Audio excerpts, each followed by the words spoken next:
So I designed, it's a basic introductory level course, 200 level. It's early childhood education, and you do not have to have prerequisites to get in, so it's pretty open to people.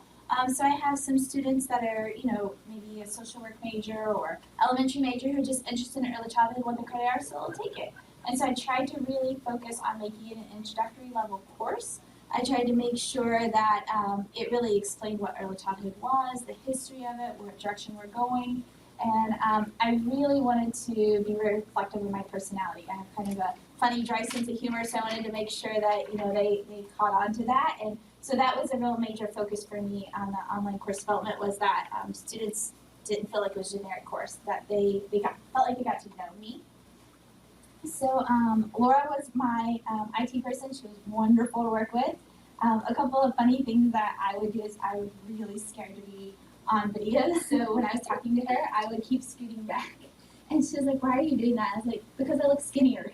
She was like, okay. So her model very much, her response very much reflected like my personality. So she scooted way back and was like, "Hey, I can't see you." And she's like, "Exactly, get up to your computer." I was like, "Okay, fine." And so we would go through some funny exchanges like that. And I would email her. So my husband called this my part-time job. And so I would do it when my kids would go to bed because it was quiet and I could record. And so I would email her at 2 or 3 in the morning and be like, "Still working, just so you know, still recording." And she would just smile and laugh. So I really liked working with her. Our personalities really matched well.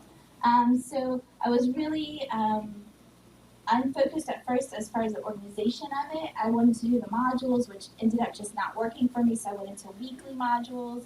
I was also really unclear as far as the directions to students, like how repetitive I needed to be. So I think that's something that I learned, is because I do not have that face-to-face contact with them, that I needed to forewarn them that an assignment was coming and then show them what it was and then give them access to it and then repeat why we did that.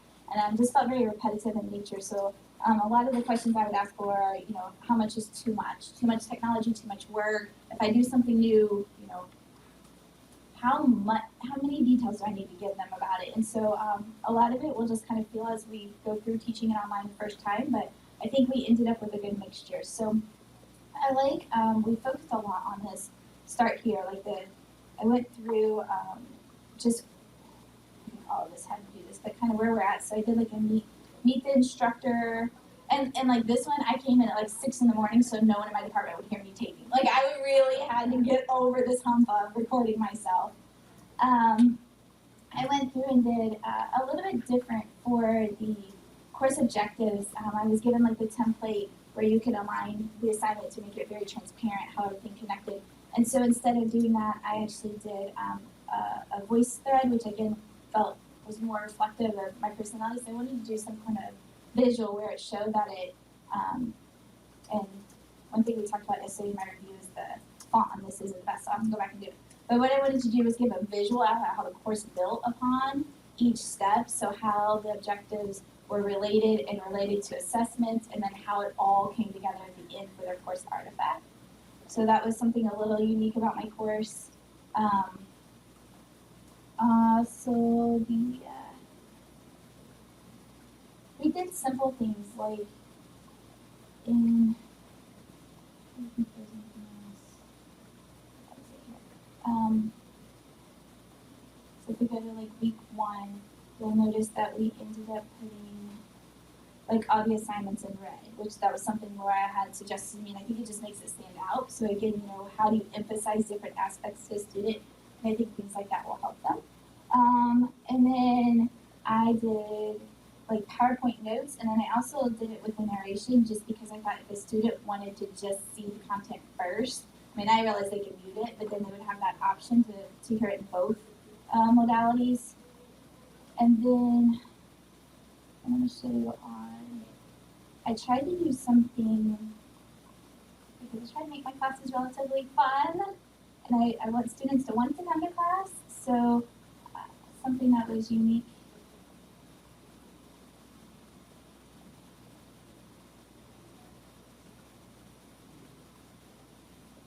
This is one example. So One of our chapters in our textbook is really dry because it's all about theorists, and it literally goes from theorist to theorist to theorist. And I know that as a student, there's no way you'll retain that much information.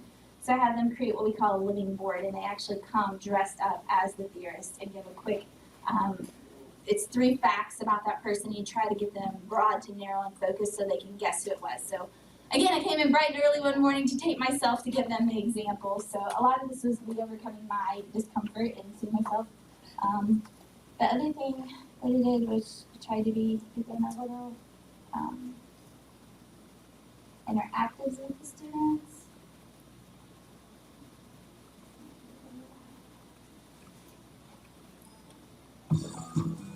So again, with the theorists, we did like a Jeopardy type game, and something that was kind of funny that we did. Let me see if I can get this one. Nope. If I go back, I gotta get this right.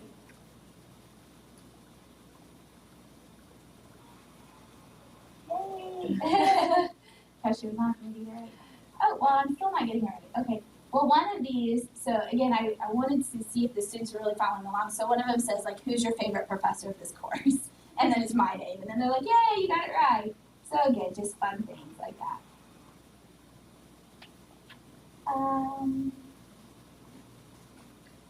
In week 5,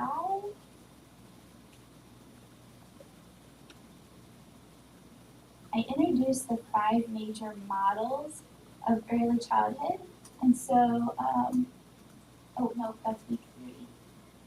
But actually, I'll go ahead and show you this because this was next on my list to show you. I found a pretty neat website that I like to use a lot just to start each chapter, or some of the chapters. And so what it is, it's called Pin It To Me. And it's just a corkboard, and students can go in and add like a Post-it note to it. And so I thought that would be a good way just to engage them at the beginning of the chapter, to maybe even see like what their thoughts are before they start the chapter, then at the end do some comparisons like that, just initiate conversations. And what's neat is it's in live time, so when they go to this website, they'll post something, everyone else can see it. So that was kind of interesting. How did you find that? That's really cool. I went to a workshop. There's one of the professors in teacher education teaches our technology course, and she offers us like professional development that we can go to at lunchtime and just hear new things that she's come across, and that's one she introduced to us. Yeah, really informal, very beneficial to all of us. So this is where I was going before. I learned how to create a playlist from YouTube, and so when I talk about the 5 major models of early childhood, I actually can connect it to a YouTube video showing them, because in the face-to-face format of this class, we actually went on field trips. So I would show them a local model, or as close to a local model as possible. So since we're not doing it in a hybrid method, I had to find a way to still, I didn't want to lose that component of this class. And so I think for me, the biggest issue with designing this online was just, I think as you guys, when I walked in, you were talking about time management, just figuring out how, I didn't realize how long it would take, because basically it's teaching a whole other class again. Even though I've taught the course several times, just getting it the way I wanted, and it was just so important to me that it was reflective of my personality and really gave them the full scope of what early childhood was. Questions for me? So I really like all the activities you have in the course. I think it's very student friendly and very welcoming. Thank you. So for the what is that? Pin It? Pin It To Me. Have you heard a similar tool called a Padlet? Yes. Yeah, like they kind of do the same thing. Like allow collaborative work. Exactly. Double click to post a new thing. That's just another idea just occurred to me. And also, I think I have a question about the living board. I think that's a really creative way to do that. But I know we're talking about online teaching, but I just wonder, if you teach the course in person, for that specific content or module, what would you do, like in your in-person class? What kind of activities or assignment you do? Same thing. So we did living board, and they would come in and present them to each other, and then we would just guess. So conversation Laura and I had, again, is changing the modality of it to online.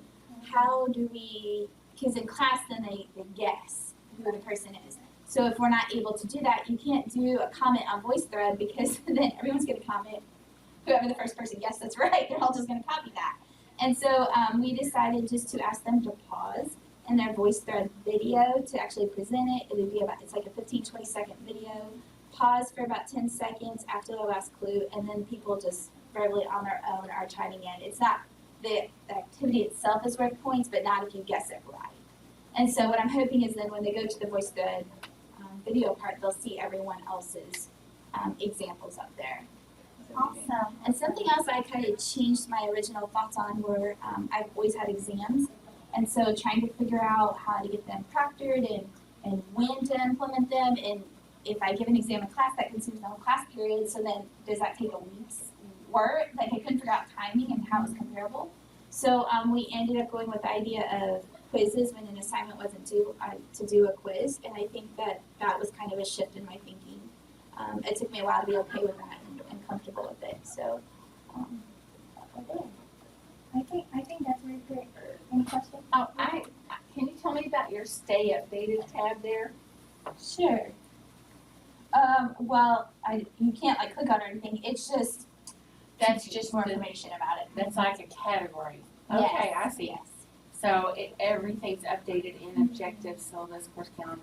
Okay, I was thinking maybe that was a stay It's a updated, pattern. yeah, like No. an intercourse link. Yeah, no, and again, we were trying to figure out, how to make this transparent to an online learner. So the start here is where they go first week, and literally I walk them through how to navigate the course, I tell them about myself, anything they need to know just to get started. And then what we thought was the stay updated are, if there's a change in the course calendar or an announcement, anything that they need to be checking pretty frequently, it's there. And then beyond that, the content, the grades, everything that's going to stay pretty consistent throughout the course is under the content and the grade section. I think that's really great. And then, like to me, it kind of surprised me when you tell me, like you do the same activity in your in-person class because, whenever you teach online, you kind of worry about how am I going to convert or transfer the same activity to an online environment. But, sometimes you find you'll be lucky and then you find the right technology can do the same thing. Mm-hmm. But even if, you can't find, the similar or same tool that can support that activity, which is really fun because, you move into a new environment, it just means more, like new opportunities and challenges. Even if we cannot do the exact the same thing, you might be able to find, any other new ideas to assess the same kind of learning and help them learn. So that's just what I got. One struggle I had with that exact thing is I was able to do the living board in this format, but I have another one where they actually design, because typically an early childhood classroom is going to be set up in centers. And so we have the students in class to design a center. And then what I do the next time I meet with them is their individual centers come together and we look at the whole classroom organization and how you would set it up.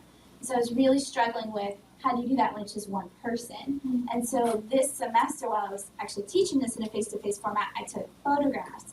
And so what I was working with Laura to do is to find a puzzle maker, because I wanted to be able to put those in as JPEGs and to move them around and then justify why you set it up in the arrangement you did.